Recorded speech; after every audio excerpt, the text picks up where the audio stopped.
Saya tidak ngerti Bareskrim ini, kenapa sih polisi suka sekali tersangkakan orang yang jadi korban.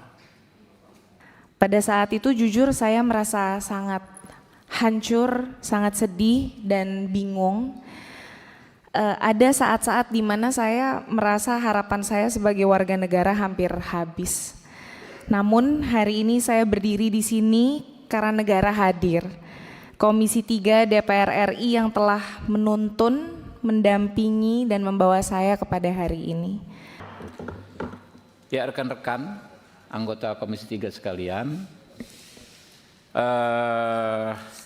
tadinya kita merencanakan RDPU hari ini dengan memanggil pihak Polri, tapi dalam 2 hari kemarin kita melakukan percepatan kerja, kita sudah memfasilitasi penyelesaian masalah ini, ya, sehingga hampir selesai, sudah selesai. Nah, jadi kita nanti langsung saya bacakan ini draft kesimpulan rapat, Pak, yang mengikat. Lalu kita minta pendapat masing-masing fraksi dan kita minta pendapat Saudara Nabilar, ya. Lalu kita sahkan. Saya izin bacakan ya, rekan-rekan ya.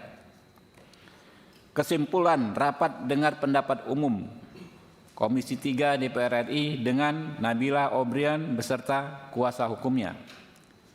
Pada hari Jumat tanggal 6 Maret 2026, Komisi 3 DPR RI menerima pengaduan dari Saudari Nabila Obrian, seorang korban pencurian yang menjadi tersangka dalam perkara pencemaran nama baik. Kami memandang perlu untuk merespon hal tersebut sebagai bentuk implementasi kewajiban konstitusional DPR RI melakukan pengawasan. Sejak Sabtu minggu lalu, kami berkomunikasi intensif dengan mitra kami yaitu Polri. Kami memfasilitasi agar dicarikan solusi yang sesuai hukum. Alhamdulillah, hari Minggu malam kemarin laporan terhadap Saudari Nabila Obrian sudah dicabut dengan sendirinya Saudari Nabila Obrian tidak lagi menjadi status tersangka dan persoalan ini dihentikan. Di sisi lain, Saudari Nabila Obrian juga memaafkan tersangka dalam kasus pencurian sekaligus mencabut laporan.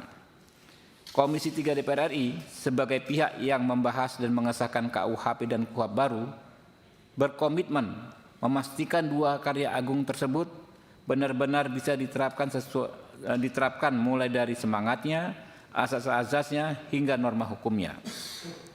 Dengan berlakunya KUHP dan KUHP baru, sudah seharusnya terjadi perubahan drastis paradigma berhukum kita dari yang sebelumnya mengejar keadilan retributif dan formalistik menjadi keadilan restoratif, rehabilitatif, dan substantif. Tidak semua sengketa hukum di masyarakat harus diselesaikan di pengadilan. Sengketa hukum minor di masyarakat sebisa mungkin diselesaikan secara kekeluargaan di luar pengadilan.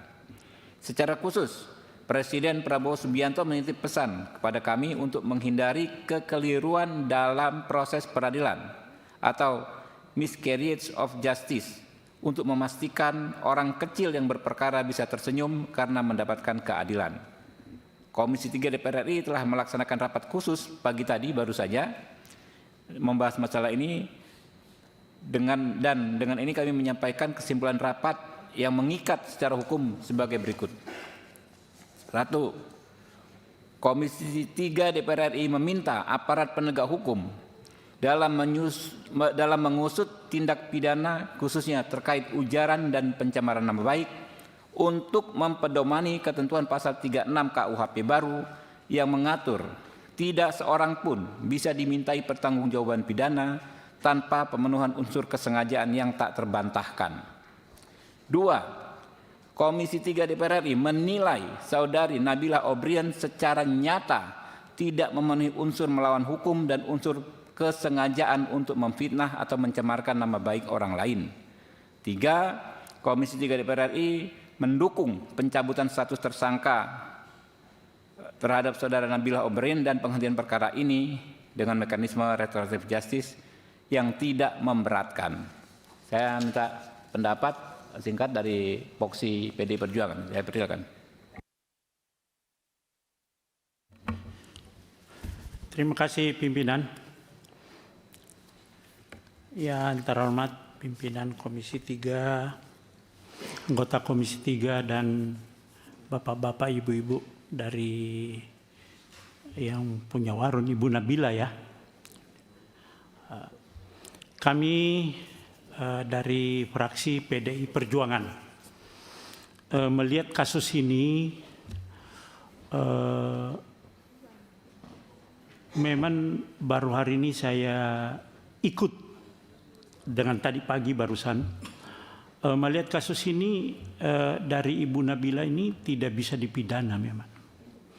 Saya tidak ngerti Bareskrim ini kenapa sih polisi suka sekali tersangkakan orang yang jadi korban. Tapi syukur alhamdulillah tadi malam sudah ada kesepakatan yang disampaikan tadi kesimpulan itu pasal 36 KUHP harus diperhatikan itu. Kalaupun juga berdasarkan undang-undang ITE itu juga tidak bisa juga dipidana karena itu termasuk kepentingan umum di situ gitu, tidak bisa. Oleh karena itu saya sangat setuju bahwa kasus ini harus dihentikan, di SP3-kan kepada Ibu Nabila sebagai tersangka dalam kasus ini gitu.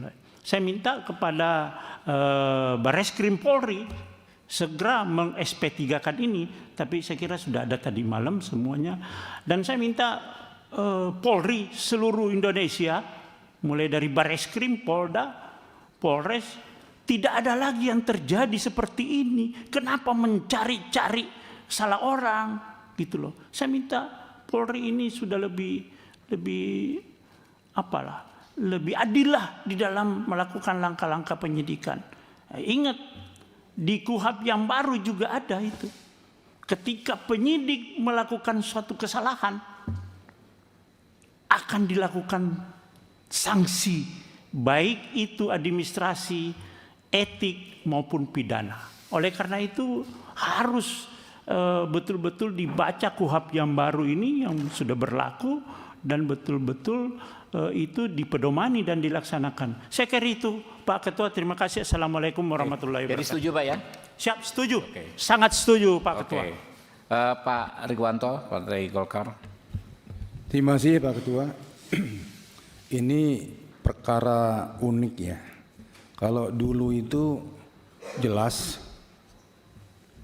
praduga tak bersalah itu diterapkan kepada setiap orang yang dikenakan status tersangka atau dituduhkan, ya, supaya hak-haknya masih pulih sebelum pengadilan memberikan keputusan dia dinyatakan bersalah dan mempunyai kekuatan hukum tetap. Jadi praduga tak bersalah itu mencakup hak-hak administratif ya. Pada intinya dia masih punya upaya-upaya hukum, didampingi pengacara, kemudian juga saya salah apa, saya harus diperiksa seperti apa, tuduhannya apa. Nah, kalau berkaitan dengan pemberitaan dia itu belum pantas dipersalahkan, kemudian dia berbalik pencemaran nama baik itu ya, yang menuduh dia bersalah melakukan suatu perbuatan, ini presiden buruk bagi perkembangan hukum di Indonesia.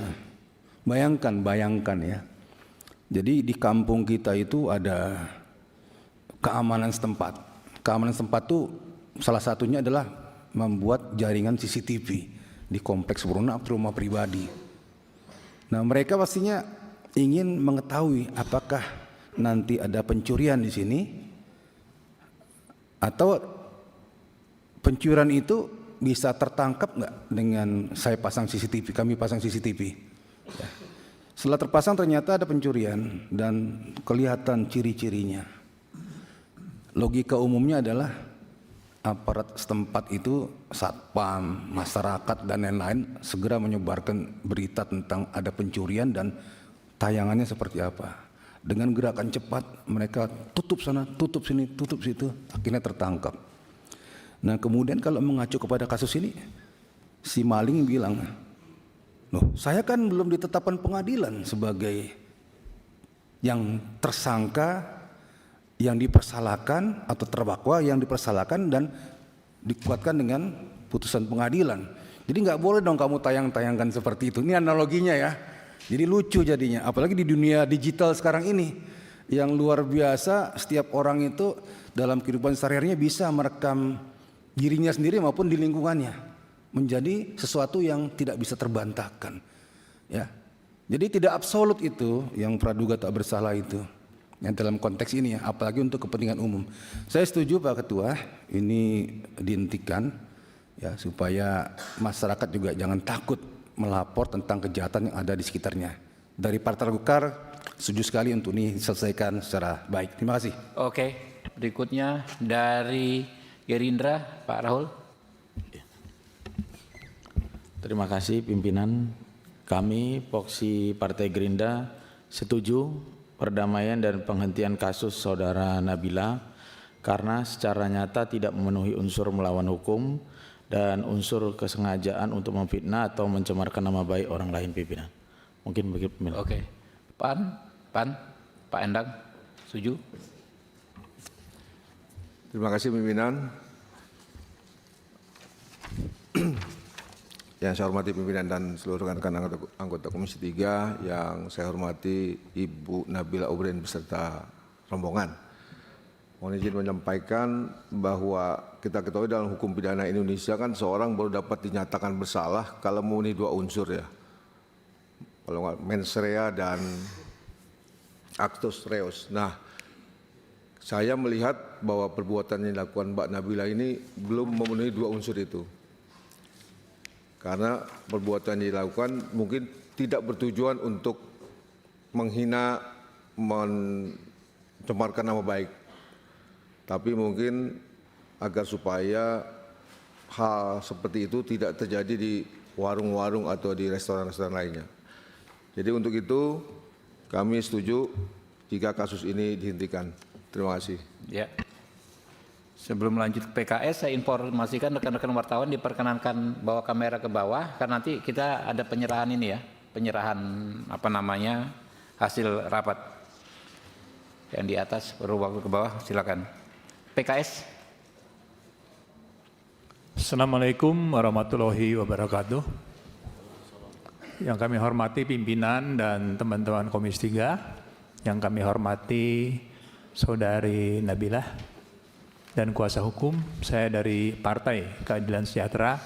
Terus terang saja dari hasil kajian kita tadi rapat pagi dan juga kesimpulan yang tadi disampaikan, menarik ya bahwa lebih-lebih untuk para penegak hukum dengan adanya KUHAP maupun acara pidana yang baru perlu penyesuaian. Menarik tadi yang disampaikan rekan terdahulu ya, bahwa di mana-mana sekarang masyarakat sudah memanfaatkan teknologi ya, bahwa di gang, di rumah-rumah ada CCTV. Jadi aneh kalau di CCTV itu pelakunya terlihat lalu dilaporkan jadi terbalik, itu hal yang menurut saya pribadi sangat aneh gitu. Tapi alhamdulillah proses ini oleh Komisi 3 bisa diselesaikan, dan dengan ini saya mewakili Partai Keadilan Sejahtera menyetujui kesimpulan yang disampaikan oleh Ketua Komisi terhadap kasus ini. Terima kasih pimpinan. Wassalamualaikum warahmatullahi wabarakatuh. Ya, tanggapan dari Nabila dan kuasa hukumnya. Yang mana duluan? Kuasa hukum, setelah itu Mbak Nabila, silakan.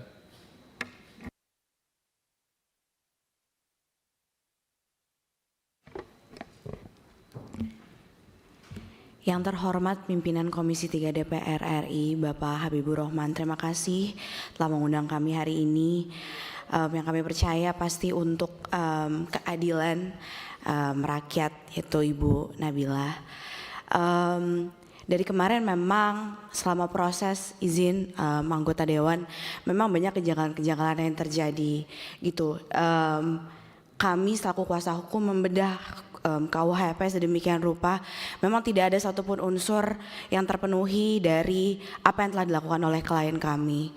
Sehingga memang ketika kemarin klien kami ditetapkan sebagai tersangka, itu merupakan shock yang sangat mendalam, seperti itu kurang lebih. Namun dengan hormat dan kebaikan oleh Bapak Habibur Rahman mengundang dan mendengar kami. Kemarin juga kami telah menyelesaikan permasalahan kedua belah pihak dan menemukan titik temu dengan semangat keadilan restoratif seperti yang digaungkan dari KUHP yang baru, sehingga memang per kemarin tanggal 8 Maret 2026 perkara telah selesai dan telah dicabut oleh kedua belah pihak.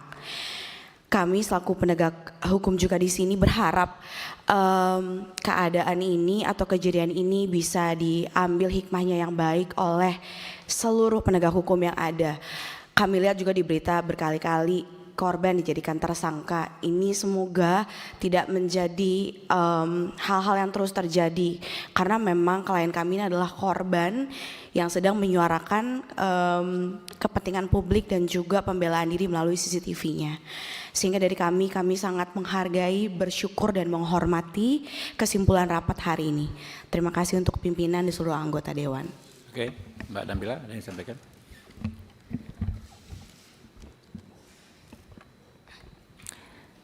Bismillahirrahmanirrahim. Assalamualaikum warahmatullahi wabarakatuh.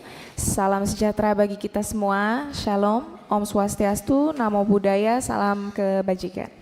Yang saya hormati Ketua Komisi 3 DPR RI Bapak Habibur Rahman beserta seluruh pimpinan dan anggota Komisi 3 DPR RI yang sudah sangat amat membantu saya.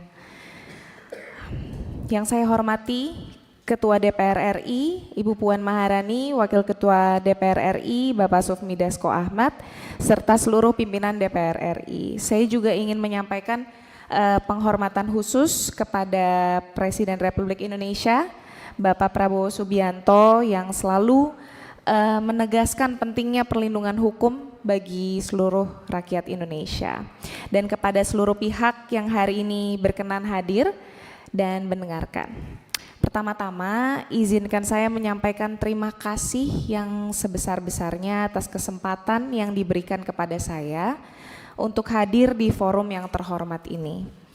Bagi saya pribadi, berada di ruangan ini adalah sesuatu yang tidak pernah saya bayangkan sebelumnya. Beberapa waktu lalu, sebuah peristiwa yang mengguncang usaha kami dan juga mengguncang hati saya secara pribadi. Sebagai pemilik usaha, karyawan bagi saya bukan sekedar pekerja melainkan keluarga. Karena itu kejadian tersebut benar-benar meninggalkan luka yang dalam bagi saya. Namun keadaan menjadi semakin berat ketika peristiwa itu kemudian berkembang ke arah yang jauh lebih pelik, hingga pada akhirnya saya sendiri harus menerima sebuah penetapan yang sangat mengguncang hidup saya. Pada saat itu jujur saya merasa sangat hancur, sangat sedih dan bingung. Ada saat-saat di mana saya merasa harapan saya sebagai warga negara hampir habis. Namun hari ini saya berdiri di sini karena negara hadir. Komisi 3 DPR RI yang telah menuntun, mendampingi dan membawa saya kepada hari ini. Untuk itu saya menyampaikan rasa terima kasih yang tulus kepada Komisi 3 DPR RI dan seluruh pimpinan negara yang telah memberikan perhatian terhadap persoalan ini. Saya percaya bahwa keadilan bukanlah sesuatu yang datang dengan sendirinya. Dan saya secara pribadi memutuskan untuk memaafkan segala suatu hal yang sempat terjadi kemarin. Terima kasih. Wassalamualaikum warahmatullahi wabarakatuh. Oke, teman-teman, saya bacakan sekali lagi kesimpulannya, nanti kita sepakati di ketok palu ya. Setelah itu kita serahkan ke sini ya, nanti Mbak Nabila dan Pak Kevin maju ke depan ya.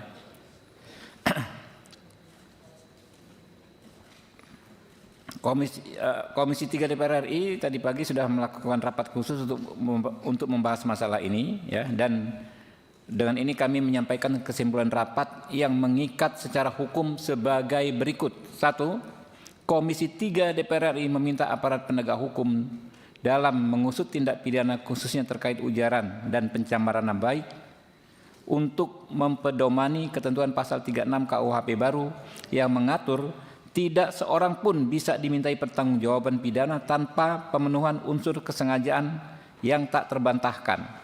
2. Komisi 3 DPR RI menilai saudari Nabila O'Brien secara nyata tidak memenuhi unsur melawan hukum dan unsur kesengajaan untuk memfitnah atau mencemarkan nama baik orang lain. Ketiga, Komisi 3 DPR RI mendukung pencabutan status tersangka terhadap saudari Nabila O'Brien dan penghentian perkara ini secara dengan keadilan restoratif atau restoratif justice yang tidak memberatkan. Sepakat? Oke. Ya, Mbak, ini kita serahkan. Saya maju ke depan dengan kuasa hukumnya.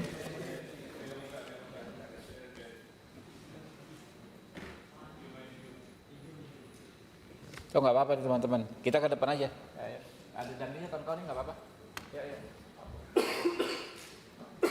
Pak.